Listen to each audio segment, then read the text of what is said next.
Welcome to Part 3, the final lab of our 1-mark Fast Track series.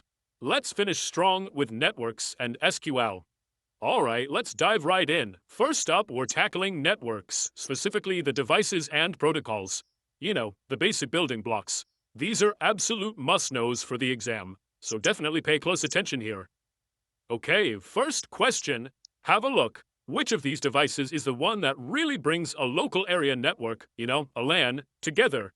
Think about what you'd find at the center of a school or office network. And the correct answer is C. Switch. A switch is basically the traffic director for your local network. It makes sure data goes exactly where it needs to go. A modem connects you to the internet. And a repeater, well, it just boosts the signal. Simple as that. Alright, next one.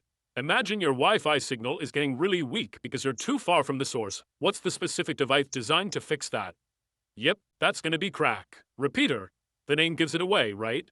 It just grabs a weak signal, cleans it up, and sends it on its way. Stronger. The relay runner analogy is perfect for this. Okay, this next one is super important. It's all about the difference between a physical, hardware address and a logical, network address. Which one are we talking about here? The answer is B, MAC address. And here's the key thing to remember. An IP address is like your home address. It can change if you move. A MAC address, on the other hand, is like your device's unique fingerprint. It's burned into the hardware and it never changes. Okay, let's switch from hardware to the rules of the road. Protocols. When you hit send on an email, which protocol is actually doing the work of pushing it out from your computer to the mail server? And that would be D, SMTP. That stands for Simple Mail Transfer Protocol. Here's a super easy way to remember this for the exam. SMTP times sends mail. And the other common one, POP3, polls mail. Send versus poll. Got it? Alright, great job on networks. Now let's totally switch gears and jump into the world of databases with SQL. We're going to start with the absolute basics, table structure and keys. Here we go, a classic vocab question that always shows up. We're talking about the total number of rows versus the total number of columns in a table. What are the technical terms for those?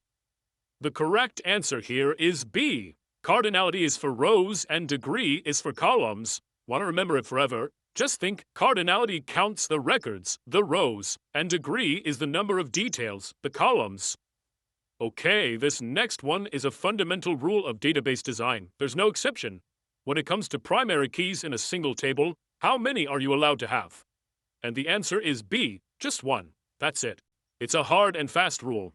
A table can only have one primary key because its entire job is to be the single, unique identifier for every single row.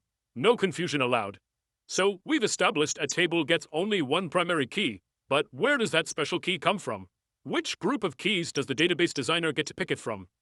The answer is D, from the candidate keys. The name is a huge hint. Think about it. You might have several candidates, columns that could uniquely identify a row, but you have to choose just one of them to be the official primary key. Fantastic. You're doing great. We've covered structure. Now let's get practical. For our final section, we're diving into the core SQL commands. You are absolutely going to see these on your exam, so let's lock them in. Alright, first command. You've got your table, now you need to add a new row of data, a new record. Which of these is the exact command you need to use? Syntax is everything here. The correct command is, of course, insert into. That's the one and only standard command for this job. The others might sound plausible, but they're just not real SQL. Okay, let's talk about searching. Sometimes you don't know the exact text you're looking for, but you know a pattern, like a name that starts with S. Which SQL operator do you use with wildcards like the %sign or the underscore to do that? And that operator is a like. Whenever you see pattern matching with wildcards, you should immediately think of the like operator. It's incredibly powerful for finding things when you don't have the full picture. And here it is, our last question. Now listen up because this is a classic trick question. It catches so many people. How do you properly check for a value that is null or empty? The correct answer is B, is null. You have to burn this into your memory. You can never use equals null. It just doesn't work. The only correct way to check for a null value is with the operator is null.